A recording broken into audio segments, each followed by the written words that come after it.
Good morning, everyone. Welcome to the Path to 1 Million. This is episode 87.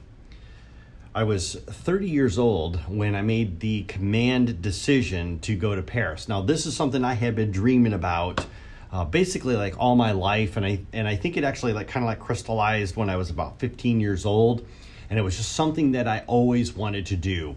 So I remember that I went online and I bought my flight to go to Paris. I gave myself months, probably 3 or 4 months, something along those lines. That gave me plenty of time to prep. And I had signed up for French language classes because I wanted to learn some of the rudimentaries of the language.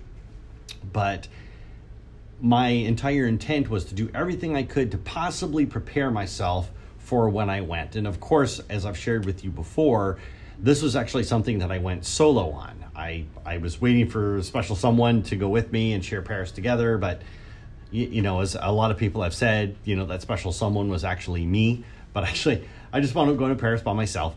But anyways, I had all that time to prepare, and I remember I was telling my friends about, you know, I was like super excited to be going, and I told some members of my family that I was super excited to be going, and for the most part, every single person on the planet was like, oh, you're going to have so much fun. You're going to enjoy it. I love it. I wish I could go back and experience it again for my first time.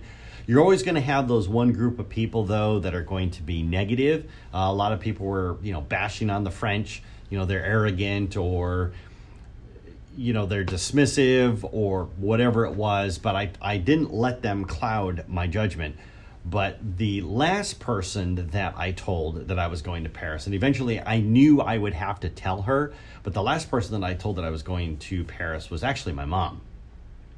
The reason why I waited so long to tell my mom is because, and this is something that I experienced growing up, and I didn't even recognize it really as a pattern until I was in my 20s, actually into my late 20s, when I really started dissecting people and why they think and do the things that they do. But the reason why I told her last is because my mom is driven by fear and by doubt. So if I do anything that either she hasn't done or she doesn't know of anybody else that has done it, the fear and the dread set in. Now, I will say this, I'm not a parent, so I really can't talk to this point. I do know that parents worry about their children. I've seen it 100 gabillion times. That's not the issue. There's a difference between worrying about somebody versus projecting your fears and your doubts onto other people. And this is what my mom was a master at doing. If she was afraid, if she had doubts, if she had fears, which was basically all the time, she would always project it onto me. I can't attest to any of my brothers and sisters and how she treated them.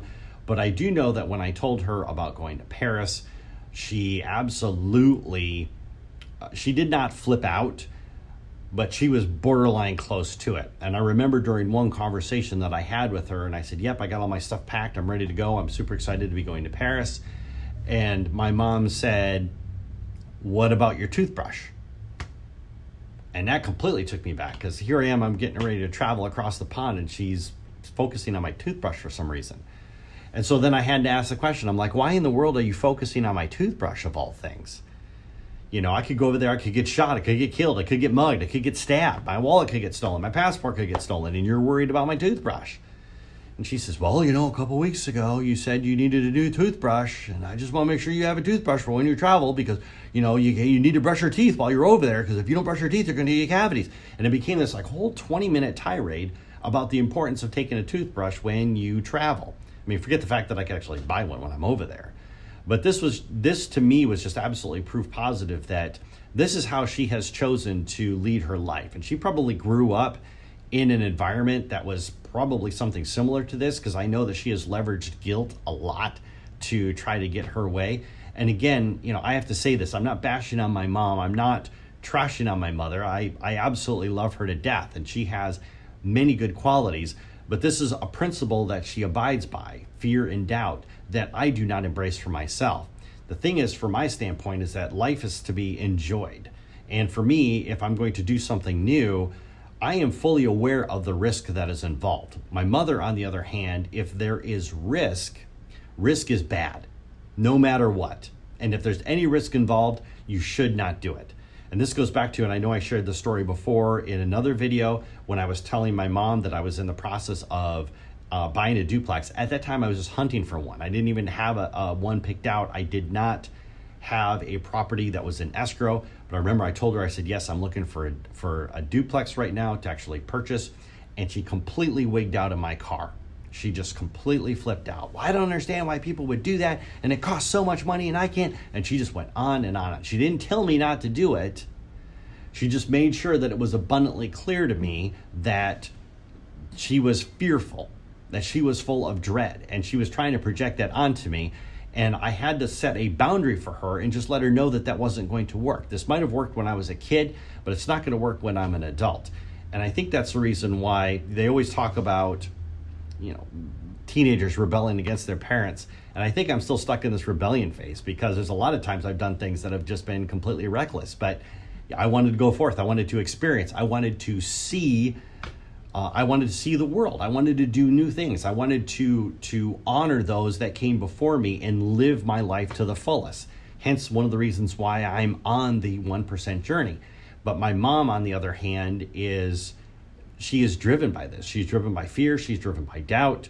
And proof positive of this, when I was back in Michigan, I stumbled across her senior year album from high school.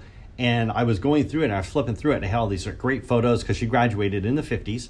And it had all these great photos in there from the 50s. It was like a little time capsule. But something that they used to do back then is that they would actually put your photo in there. They would put your name next to it. And then they would put a quote or a phrase or a saying that you were known for saying in school, whatever that might be. And so I went through and I found my mom in there. I found her senior photo, and next to it was her name. And down below that was written the words, "I don't know about that."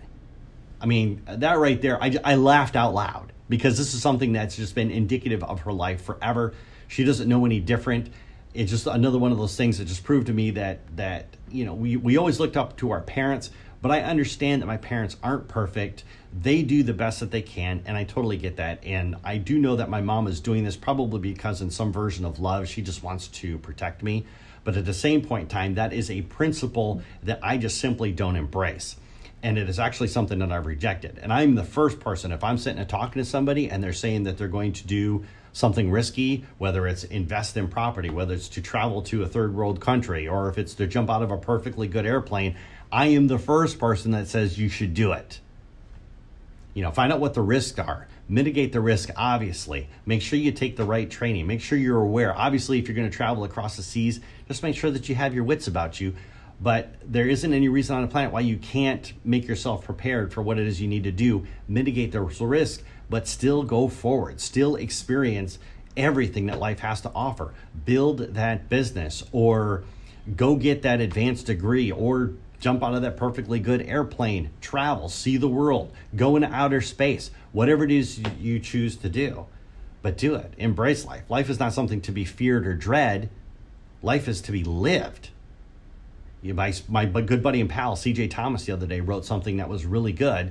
And he actually said there's a difference between a well-lived life and a well-lived life. And to me, that just spoke volumes. Live your life the way you see fit, embrace everything that life has to offer, and go forward. Nancy, good morning. I'm happy to see you on here today. Anyways, that's all I have for today. That's my story, my spiel. I'll be back again tomorrow with another story. I wanted to thank you all for tuning in. Before I went live today on my post, Chris made a comment about how he would absolutely love to watch the videos, but he's at work. I just want to remind everybody that this is also available as a podcast. If you want to listen to it while you're on your way to work, you can just go to thepathtto1million.com, and there are buttons in there where you can subscribe on iTunes and on Stitcher. We are also on Spotify, and I'm working right now to get the podcast on iHeartRadio. Anyways, just want to let you guys know that. I will talk to you again tomorrow. See you then. Bye.